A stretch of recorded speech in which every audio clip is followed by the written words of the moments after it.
Hello, I'm Blonde. I'm here with Introduce Yourself. And we're here for Girls Against. So how are you doing? I'm doing alright. Doing pretty good. It's very I forgot how cold it is here. Yeah, fucking But it's like a different kind of cold, you know what I mean? Yeah, like we missed our bus we were going to get food and we missed our bus, so we had to walk over here. It was brutal. Yeah. But obviously he's only started last night, but how's the tour going in your opinion? I mean, so far so good. Yeah. But anybody can have a good show. Yeah, true. The rest of the tour could be completely fucked, but disastrous. But I'm sure it's gonna be great. Did you enjoy the show last night? I did. Yeah, it was I had a really good time. Yeah, it was class.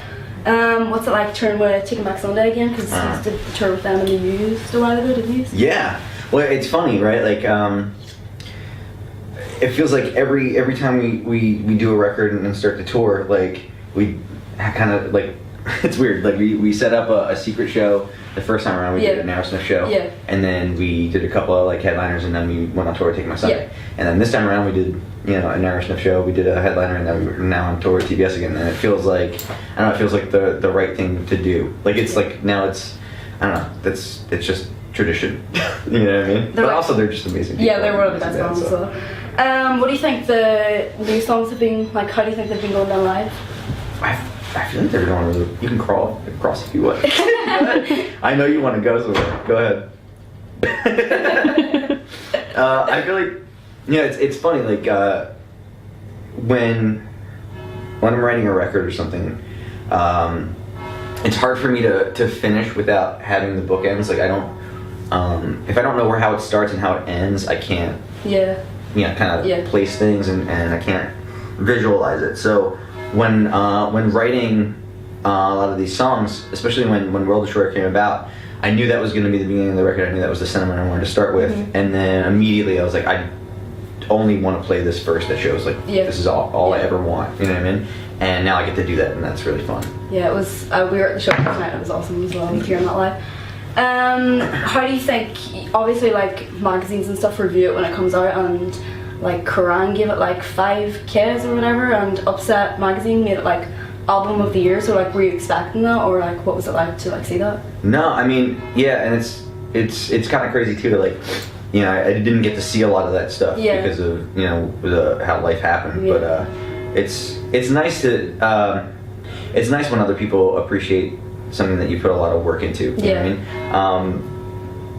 I mean? When you make a record like this, or at least for me, like when I was making this record, I got to a point on it where I was so invested and so depleted from making it, and I felt really, really proud and really happy with it, even before it came out. And it was one of those things where I feel like very rarely, like you get maybe like one moment every 10 years where you feel like, all right, this is the sentiment I can go out on, and I'll be fine. And I felt that when making this record. So selfishly inside, I didn't care what anyone thought of it. I was curious what people would think, but I didn't really. It ultimately didn't matter because I was so proud of what I had made. Was it much different? Like, because obviously Stomachache, you did it like yourself, didn't you? Like all of it. Yeah. And then like Parachutes, the rest of the band kind of contributed. Was it much different, like doing that, or like? Well, yeah. I mean, what's nice about writing Parachutes was that I was able to go into the studio every day with really talented musicians. I mean, like Evan and Maddie, like they're just a dream to play with. Like, and every day I could go in and be like, all right, let's play it like this, and then I could go home and I would listen to what we had done, and then I would continue to mess with it, and I would change everything again that night. And the next day I'd be like, all right, we're changing everything, and then eventually, I'm surprised they didn't want to kill me, but to go in and then to perform it live in the studio with the musicians that you kind of shaped it with was an amazing feeling. It makes the record feel alive, as opposed to Stomachaches was very sterile. But at the same time, I really didn't know I was making a record. I was just crafting songs, and it was just me. So that's the only way I could do it. Was it cool working with Ross Robinson and Steve Ellis? Because obviously they worked with like fucking Slipknot and the Used and bands like that. The Cure. Yeah. At the drive-in, and I mean, it's there's so many records that I've looked to over the years that Ross and Steve have done, individually and together, and and that was always a pair, like a dream team pair that I always wanted to work with, and when I found out that would work schedule wise, and they wanted to work with me as well, I was really scared, because basically over the years that those names have come up, but you hear these stories and you get really frightened about it. Yeah. You don't know what to expect, and I thought he was going to be like a very imposing force. Yeah. But it's not. It's so much more welcoming and supportive than I could have ever imagined. It was probably the single greatest creative experience I've ever had. Really? Yeah. Absolutely, without a doubt. You did I think the first tour wasn't the first tour to Australia. You didn't do any American shows, and then obviously got that whole canceled. bus crash thing happened. So Yeah. what's it like being back after that whole thing's happened? Like having to fly over to the UK and Ireland and stuff after something like that. It's strange. I really feel like the first show, we did an unannounced show with our friends in Circus Survive in Jersey, and that was a really hard night for me. Oh, really? I didn't know how intertwined the experience of the accident and playing a show was until that day, and there was a lot of emotions that flooded in for that. The weird thing about it is, though, I feel like once you do it, once it happens, you kind of get over that initial uneasiness and fear, and then each time gets a little bit easier. I think doing a headline show at home with familiar faces and friends at the show was really nice. And then to go out with a band that you've known for so long and that you feel a kinship with, also makes it feel not as scary. To be honest, the scariest part is to be behind a trailer. Oh, really? And loading equipment in. Yeah. That's real fucked up. Yeah. I read wasn't it with MTV, the interview you did about the accident, afterwards? Yeah, and I don't think anybody realized how serious it was until everyone read that interview, and it was a bit scary. But so obviously the live shows, you just started this tour last night. Do you think you're becoming more comfortable as a frontman after because you've been doing solo shows for a while now? So I feel like before all this craziness happened, I was really hitting a stride with that, and now it just had such a life-changing event happen, and I feel like a completely different person.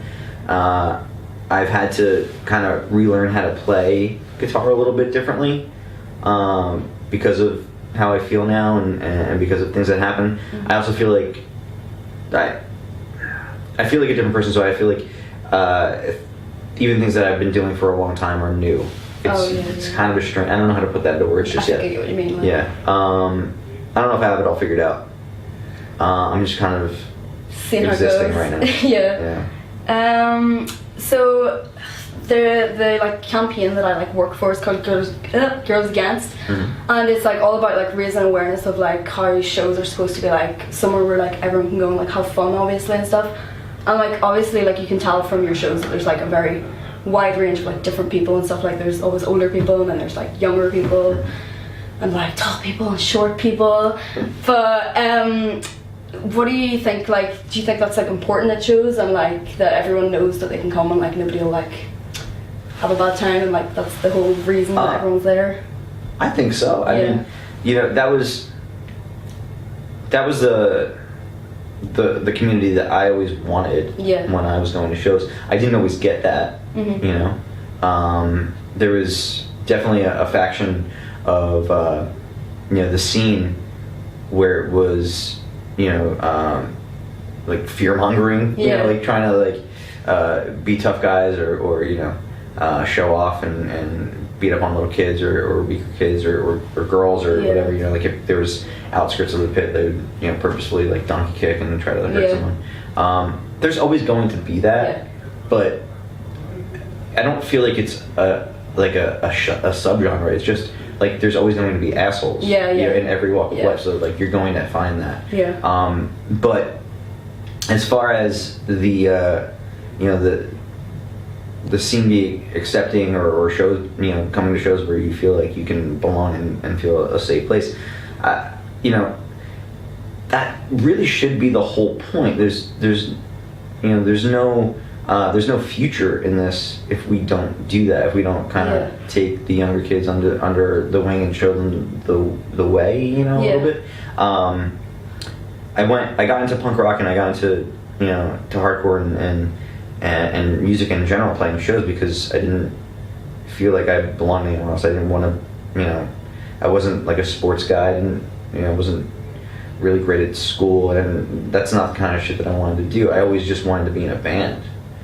And when I found out that there was, you know, kids putting on shows, starting bands, doing it just for us, like that really appealed to me. It was this other world, this, you know, this secret society, and if you were in the know, then that was pretty awesome, and I like that, you know. I don't want people to come to shows and feel like they have something to prove, you know, or that they're not cool enough to be there. You know what I mean? So for me, like, if I see aggression or if I see that kind of ousting of people that are different, like if I have a say in that, I like to kind of squash that, you know, as soon as possible. But, you know, I think just as people, I think we would be better off if we lived in a way where we treated each other the way we wanted to be treated. Yeah, definitely. You know? Just to finish off, I got like some people to send in questions on like Twitter or whatever. Josh, who's from Ireland, wants to know, will you ever release EXO by Leathermouth on vinyl? Oh man. That's a great first question. That's a good question. I actually have talked to someone about that. Oh, really? Yeah, so, I mean, I feel like me saying anything, though, is going to make people, like, real, like...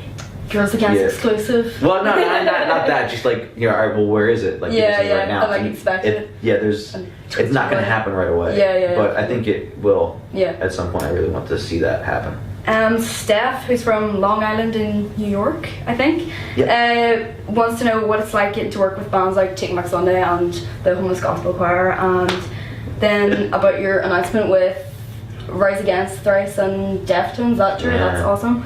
So what's it like getting to work with huge bands like that? It's rad. Here's the weird thing is that you know, our scene, our touring community is very small and tight knit. Like we kind of all know each other through other people and stuff like that. Like, you see people that you know, you may have toured with like 10 years ago, like showing up in other bands, like showing up in other you know, tour groups and crew and stuff like that, and that's really cool. So like when you get to do tours like with bands that you've grown up with or you know, like you look to and admire, like it's really fun, you know what I mean? And it's nice too to meet new people, like Derek I met through Chris too from Edify. Chris did his record. I'm actually wearing an anti-flag t-shirt under this. Oh, very nice, very nice. So Chris did the Homeless Gospel Choir record and was like, yeah, I think you would really like this. Like, this is my friend's band. Gave me a copy of it, and then him and Derek came to a show one time and met Derek, and we just hit it off. Yeah. And now he's like, you know, like we're just friends. Yeah. You know what I mean? Derek, he's amazing. There's no one like Derek. Yeah. There's absolutely nobody like Derek. He's incredibly talented. He's incredibly funny. He's just such a positive person to have around. Yeah. And when he's not around, everyone in our band will do an impression of him. Somehow it pops out, and it always makes us laugh. Anna, the final question, wants to know how your dogs are. They're good, man. They're getting old. Yeah. I mean, we've started to lose a few, but I think we're down to 5 right now. Oh god. I know. But Sweepy, I don't know, man. Oh yeah, I saw the patches at the show last night. Yeah. She's doing good. Somebody wrote me on some social platform or whatever and was like, isn't there like an intellectual like property issue that you should probably address? And I was like, yo, Sweepy ain't got no lawyer. Fuck you.